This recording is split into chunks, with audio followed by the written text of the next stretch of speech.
We're going to work in the Brown book now. Let's talk about chapter 6. It's pretty short, so don't get too stressed out. This is about compliance and different things that we can do to assist our patients in being motivated to do what we ask them to do. There's some definitions in your textbook you'll find at the beginning of the chapter. Compliance, motivation, and adherence are the three main topics of conversation for this chapter. Compliance is simply getting someone to do what you want. Motivation is how you get them to do what you want them to do, and that may be internally motivated or externally motivated. And adherence just is a way of referring to the patient or the learner continuing to do what you ask them to do. It's not just a one-time thing, not falling off the wagon, but continuing to do what you ask them to do. Motivation is a really interesting topic. Several years ago, in one of my master's degree classes, I think, I did a whole paper about motivation. People can be intrinsically motivated or extrinsically motivating. It's either in you or it comes from outside pressure. Some of it is innate. We don't have any control over it. For example, if you see something beautiful, you are motivated to protect it. You're also motivated to covet it, which is why we appreciate supermodels or beautiful people. And it's almost more hurtful as a community as a whole when something bad happens to someone that we all love. Everybody was sad to hear that Robin Williams died. That's because somehow we all found him beautiful, whether it's physical beauty or we just appreciated his ability to make other people happy. That in and of itself motivated most people to like Robin Williams and therefore feel sadness with his loss. So sometimes it's innate. There are things that we will all collectively agree. There's a reason why supermodels are internationally beautiful, because cross-culturally they are seen as beautiful no matter what. Most of their beauty, by the way, has to do with plain Jane symmetry. Their eyes are balanced, their features are balanced. Their ears are more lined up than the rest of our ears. There is a beauty there that is universal. And so we are motivated by those things, whether we realize it or not. Sometimes there are social pressures that we're motivated by. You want to fit in.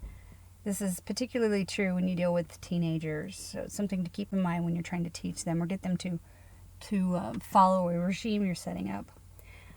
But remember back in, chapter 3, we talked about Maslow's hierarchy, where you have to meet certain criteria before you can move on and to higher order feelings. Well, that's something to keep in mind. Those things motivate you. You're always motivated to move up on that chain in Maslow's hierarchy. Your book also talks about locus of control, and that's just basically how much responsibility does someone take for their own life, for their own actions, and for their own future. They can either believe that fate is predetermined and it doesn't matter what they do, or they can believe that they have total control over their future. Most people are somewhere in the middle. There are many motivational factors which affect a person's ability to learn, and this is by no means an exhaustive list. But there are certainly some high points we can touch on. Personal attributes are really important when you're trying to decide how much effort to put into someone's learning. If you've got a patient in front of you who has no interest in caring for themselves, no interest in really learning, then it's really kind of a waste of time. And you know these patients, you've all seen them. Environmental influences can be local or they can be global. So, for example, right now, I suppose you are probably sitting in your own home listening to me talk. I will presume that your home is a comfortable environment. You probably have furniture you're comfortable on, and you probably have it set to a temperature you like. You've probably recently eaten a meal, a tasty food that you like a lot. Now, if you live in a place where there are bugs everywhere and drive-by shootings, you will not be quite as comfortable. If you don't have air conditioning in the hot weather in Las Vegas, you're not going to be comfortable. You can say a lot of different things about the environment. It can be things that you have control over and things that you don't. But when you've got a patient in the hospital, they're automatically uncomfortable. Nobody's comfortable in the hospital. So it's a really hard place to teach them. It's almost as hard to teach them in a doctor's office, but that's slightly better. So if you can control any of the environmental factors and make the situation more comfortable for your patient, they will inevitably learn more. Relationship systems have been documented to be really important.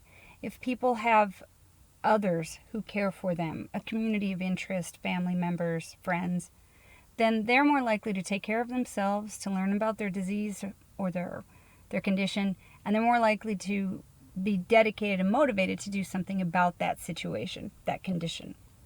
So if they don't have any immediate family members to engage in this process, find someone for them. Find a community center, a group, something. Find them someone, because they will do better when they're dedicated to someone. In the absence of that, just a side note, it's been pretty well documented that if you give someone a pet, and of course not everyone can have a pet, whether they live in an apartment or have allergies, whatever, but if someone can have a pet, they will suddenly find themselves beholden to that pet, and they're more likely to take care of their chronic conditions in order to remain healthy for their cat or their dog or their parakeet. It's kind of interesting stuff if you want to look it up. So, in the absence of everything else, get a cat. Motivational axioms are just simply things that we know motivate people. One of my favorite topics here is the state of optimum anxiety. It's pretty cool to think about this. If someone is over anxious, they won't learn anything. They won't retain what you've told them. I've mentioned this before in several other chapters. It is a hard, cold fact, and any of you who've been in the field for a while now know that you've seen it. You've tried to give people education, or they've shown up later with a bag full of medication and no idea how to take everything, or it can be pretty ugly.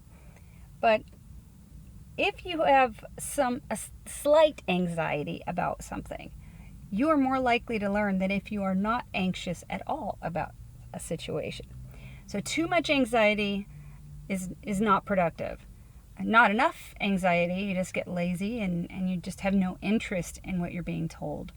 So there is a happy medium here that will put you, it's the sweet spot of education, and that's where you want to find your patients and ultimately all of your learners. You want to put them in that sweet spot, help them find it if it's intrinsically motivated, and then you'll have a lot of success. If your learner is not ready, then they will not accept the information you give them. I have seen it a million times. Sometimes it's because they're young or they have other priorities. Sometimes they just don't have interest in what you're putting in front of them. There's not much you can do about that, except perhaps find someone else, ask someone else to try to motivate them. But really, this is intrinsic, and you can try to fix whatever is distracting them, but it may be outside of your control. You have to have realistic goals for your patients so that they know when they've met them. If otherwise, they will give up, they'll quit because they won't realize that they've made any progress. So goals are really important. And making sure that people feel like they've succeeded, that they've made some progress, that's a huge motivator if they see any progress at all. If you put someone on a weight loss plan, then once they start actually losing weight, the first couple of pounds, they get super motivated. It's really great. When they hit the plateau, though, they'll lose their motivation, and it's a lot harder to deal with them. Most of the things on this list I've mentioned before in one form or another. Looking at cognitive variables, that's your person's willingness and readiness to learn. It also incorporates their beliefs. Affective values or variables include that optimum level of anxiety. Physiologic variables are just simply the physical, psychomotor skills necessary to perform a task. So if you are missing both hands, you probably can't use an MDI. You may be able to use a breath actuated MDI, but you're not going to be able to use one that requires you pushing the canister with your fingers if you don't have fingers. So sometimes it's pretty simple. There's psychological or physiological, it also includes age and aptitude. I suppose if you've got an elderly patient or a very young patient to someone who's unable to follow directions, that would fall under this category. Experimental goes back to that video you watched last week or the week before, where the professor was talking about how people learn, and he was explaining that once you do something, especially if you've tried and failed and tried again and succeeded, you will eventually gain aptitude, gain knowledge, and gain the ability to learn more later on. And it's through this period of trial and error that we learn how to learn. Of course, I talked about environmental factors just a minute ago, and that includes your social relationships. And then I've mentioned many times, if you and your learner don't get along, you're probably not going to have a very successful partnership. It's better at that point to find someone else who would be a better fit for them. Next, we'll talk about some of the different models that we can look at to encourage or discourage people from certain behaviors. The health belief model has been used for many years. It's used across disciplines, and it's been modified and cleaned up, and it's actually fairly predictive at this point. It states that if you take into account how someone feels about their disease, meaning if they're really scared about it, then they're going to be more motivated than if they are, they're just blowing it off, or they're in complete denial. It's just not that bad, it won't really kill me. Then they're not going to be really motivated to do anything about it. There are modifying factors you have to take into account. These are often socioeconomic, they're educationally based, what kind of family motivation do you have, that kind of thing. And then the likelihood of action. If you have a patient and you tell them you have a form of cancer that today is very treatable, but you must follow these steps, you must do A, B, C, D. The patient may just say, great, let's do A, B, C, D, I will beat this cancer. You say it's easily treatable, let's go for it. But a different patient may say, oh my God, that's the same cancer that killed my parent. There's no way I'll survive this. Therefore, there will be no benefit in me trying A, B, C, D. So I'll just die. And they'll give up before they start. So sometimes the past is used to influence the present, and not necessarily in a good way. It could be quite the opposite. You could have the extreme opposite thing happen, where someone says, well, it's treatable now, I will beat it, and then they're going to be more likely to be successful.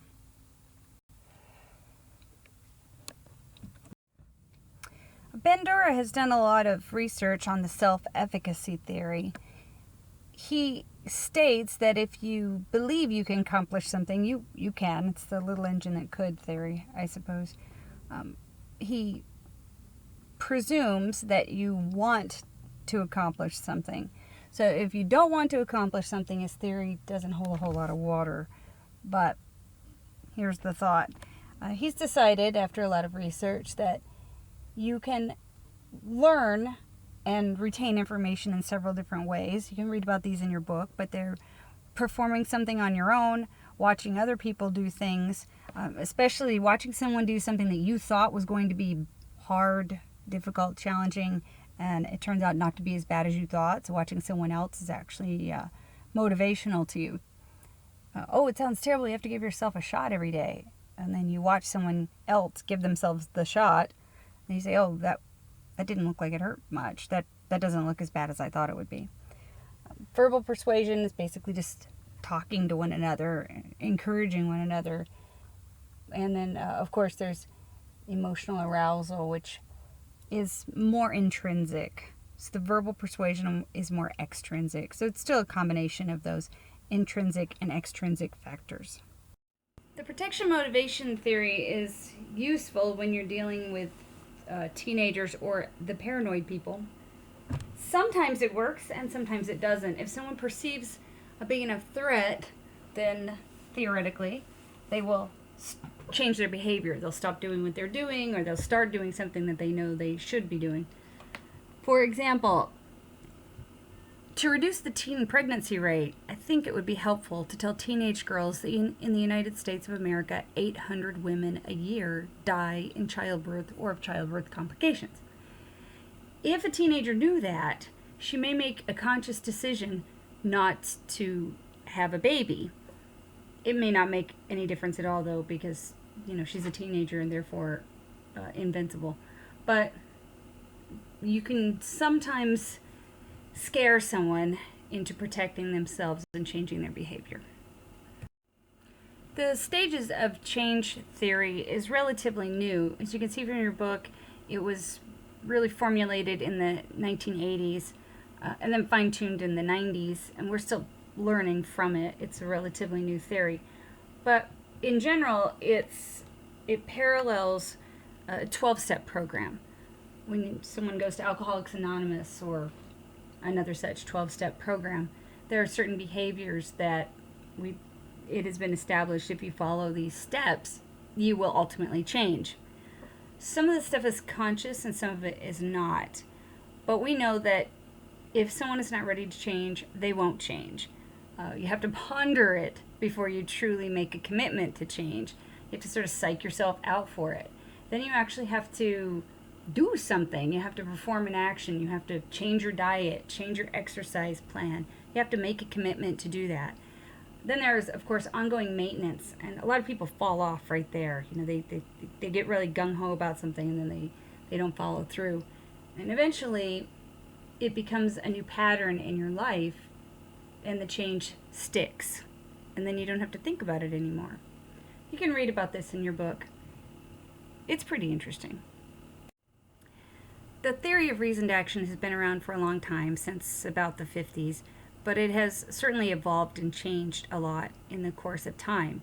It's a two-part theory. It suggests that if you look at what motivates someone, both intrinsically and extrinsically, and what people's beliefs are about a situation, then you can take those two items, merge them together, and predict how someone will behave in a given situation. Now, theoretically, if you know how someone will behave in a situation, then it's easier to figure out how best to educate them or motivate them to make changes in their life. So you can use these two pieces to predict at a given time what will happen if you push the right button. An extreme case of this predictability would be to look at a family like the Duggars with, 19 children now? They have moral and religious conviction that having that many children, or at least not using birth control and therefore bearing all the children that they are theoretically given by God, is part of their civic duty. They're motivated intrinsically by their belief that this is God's intention, and extrinsically by the people around them, the other members of their church, for example, and the masses of public spectators who watch their television show and say, thank you for being such a great role model. So in their case, you could predict that they will continue to have as many children as they possibly can, and you can predict that if they've instilled these same behaviors and motivations in their own children, that their own children will be extremely prolific parents. Well, but it's predictable because that is their social strata and that is their belief system.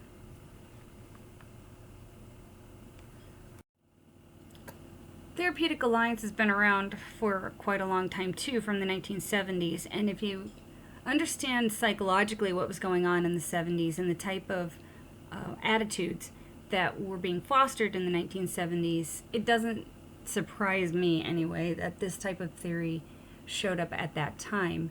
It's very autonomous in nature, and it suggests that all participants are equal. This is the communist theory, if you will. Everybody's equal. Everybody is starting from the same place. Everybody has the same goals, and everybody wants the same outcomes.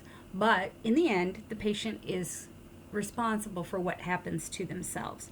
So parts of this are really good. The fact that it really pressures people to take control of their own life is good.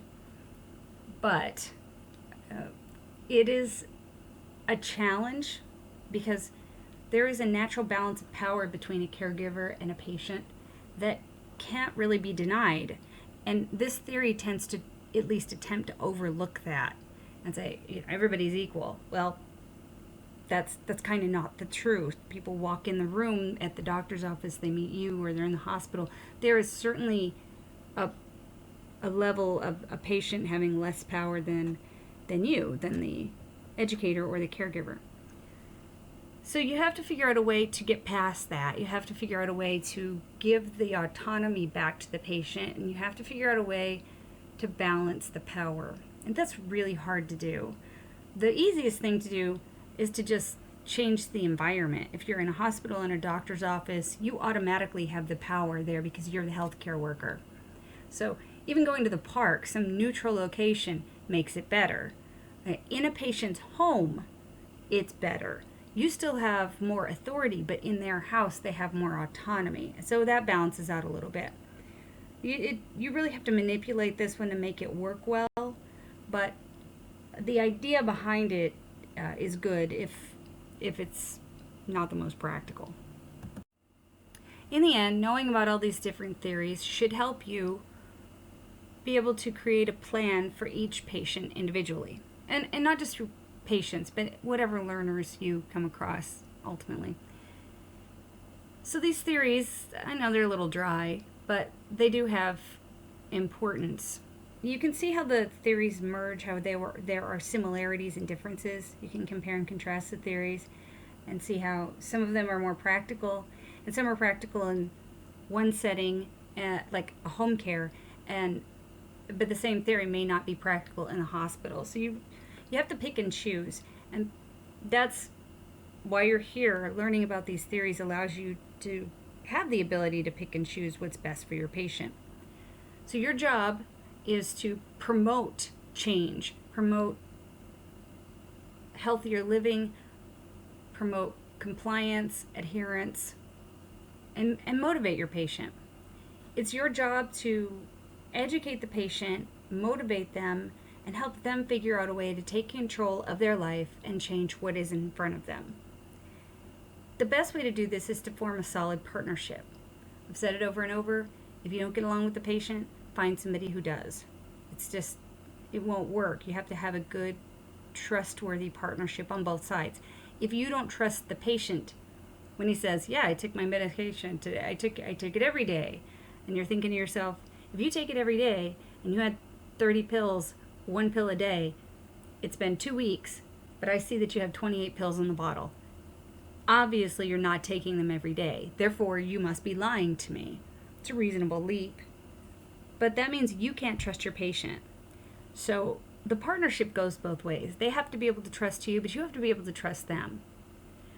You have to create a situation where you have given the patient everything they need as a learner to learn. So you have to organize it, give them what they need, follow up, make sure that they understand that they're capable of doing what you've asked them to do. And if they're not capable of doing it, then you're going to have to find an alternative. You have to find another caregiver. You have to find another method of delivering this information to them. You have to figure it out. That's your job now. And then ultimately you have to help them evaluate. It's not just that you're the evaluator, but you have to help them evaluate themselves so that they can realize that their change, they can see it, they grasp it, and then they will become more intrinsically motivated to make more changes. It will excite them. So part of the evaluation is to excite your patient. So that completes this lesson, and you can move on to the next one, whatever's next on your list. And thank you very much for listening.